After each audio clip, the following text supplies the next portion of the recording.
മുനമ്പത്തെ ആശങ്ക അത് ഏത് തരത്തിലേക്കാണ് ചാവക്കാട്ടേക്കും വയനാട്ടിലേക്കുമൊക്കെ പടർന്നിരിക്കുന്നത് എന്നത് പരിശോധിക്കുകയാണ്. സൂരജ് സജിയും ഒപ്പം സുർജിത്ത് അയ്യപ്പത്തും തത്സമയ വിവരങ്ങളുമായുണ്ട്. ഞാൻ സുർജിത്ത് അയ്യപ്പത്തിലേക്ക് പോകുന്നു. സുർജിത്ത്, നേരത്തെ നമ്മൾ സംസാരിക്കാൻ തുടങ്ങുമ്പോൾ ഒരു വാർത്ത വന്നു, അതുകൊണ്ടാണ്. അവിടെ ഇപ്പോൾ പ്രദേശവാസികളൊക്കെ സുർജിത്തിനൊപ്പമുണ്ട് എന്നെനിക്കറിയാം. എനിക്ക് അവരെ കാണാൻ കഴിയുന്നുണ്ട്. അപ്പോൾ അവരുടെ ആശങ്ക അവരേത് തരത്തിലേക്കാണ് പങ്കുവെക്കുന്നത്? എത്രയോ കാലങ്ങളായി അവിടെ കഴിയുന്ന ആളുകൾക്ക് വളരെ പെട്ടെന്ന് നോട്ടീസ് കിട്ടുകയാണ് ഒഴിഞ്ഞു പോകണമെന്ന് പറഞ്ഞുകൊണ്ട്.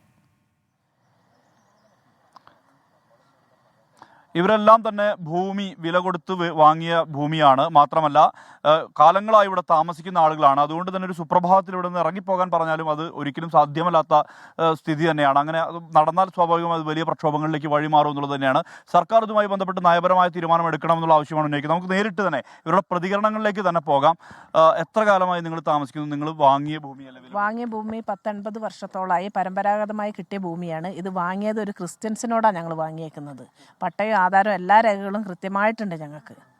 പക്ഷേ ഈ ഭൂമിയിൽ നിന്ന് ഇനി ഒഴിഞ്ഞു പോകണമെന്ന് പറഞ്ഞാൽ ഞങ്ങളെ കൊന്നിട്ട് മാത്രമേ ആർക്കാണെങ്കിലും ഈ ഭൂമി തട്ടിയെടുക്കാൻ പറ്റുള്ളൂ. കാരണം ഞങ്ങൾക്ക് ഇനി പോകാൻ വേറൊരു ഇടയില്ല. കാരണം നമ്മളെ ഇത്രയും ഭൂമി കഷ്ടപ്പെട്ട് കാരണന്മാരുണ്ടാക്കിയത് ഇന്ന് വേറൊരാൾ വന്നിട്ട് ഈ ഭൂമി നമ്മുടെയെന്ന് പറഞ്ഞു കഴിഞ്ഞാൽ നമുക്ക് ഇറങ്ങി കൊടുക്കാൻ പറ്റുന്ന കാര്യമല്ല. നിങ്ങൾക്കും പ്രയാസമുണ്ടോ? ഇവിടെ തന്നെ എത്ര കാലമായി ഇവിടെ താമസിക്കുക? നമ്മൾ 10-25 കൊല്ലമായി.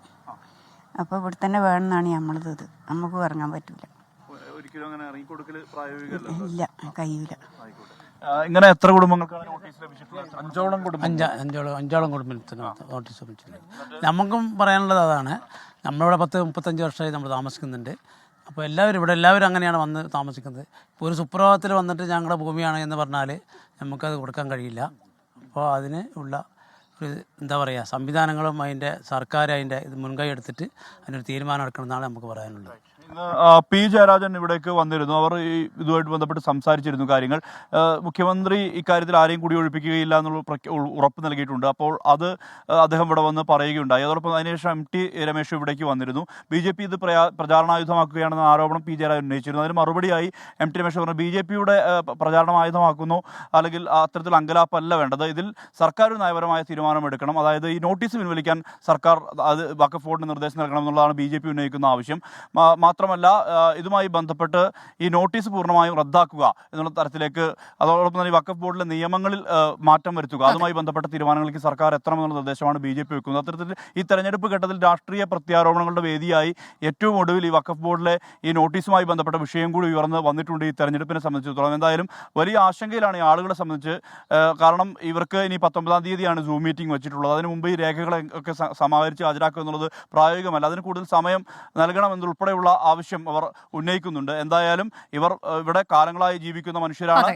ഇവരുടെ ആധി എന്ന് പറയുന്നത് ഒരിക്കലും അങ്ങനെ ഇവിടുന്ന് കൊടിയൊഴിഞ്ഞു പോകാൻ 80 വർഷത്തിലേറെയൊക്കെയായി അവിടെ പരമ്പരാഗതമായി താമസിച്ചു പോരുന്നവർ, തങ്ങൾക്ക് ആ തരത്തിലേക്ക് ഭൂമി കിട്ടിയവർ എല്ലാ രേഖകളും കൈവശമുള്ളവരോടാണ് പെട്ടെന്ന് ഒഴിഞ്ഞു പോകണമെന്ന് പറയുന്നത്, അങ്ങനെ നോട്ടീസ് ലഭിക്കുന്നത്. എന്തായാലും ഇത് ഒരു കാരണവശാലും അത് സാധിക്കില്ല എന്നവർ കൃത്യമായി തന്നെ നിലപാട് വ്യക്തമാക്കുമ്പോൾ ഇനി സർക്കാരിൻ്റെ ഇടപെടൽ ഉണ്ടാകും എന്നൊരു പ്രതീക്ഷയിൽ കൂടിയാണ് അവർ കഴിയുന്നത്.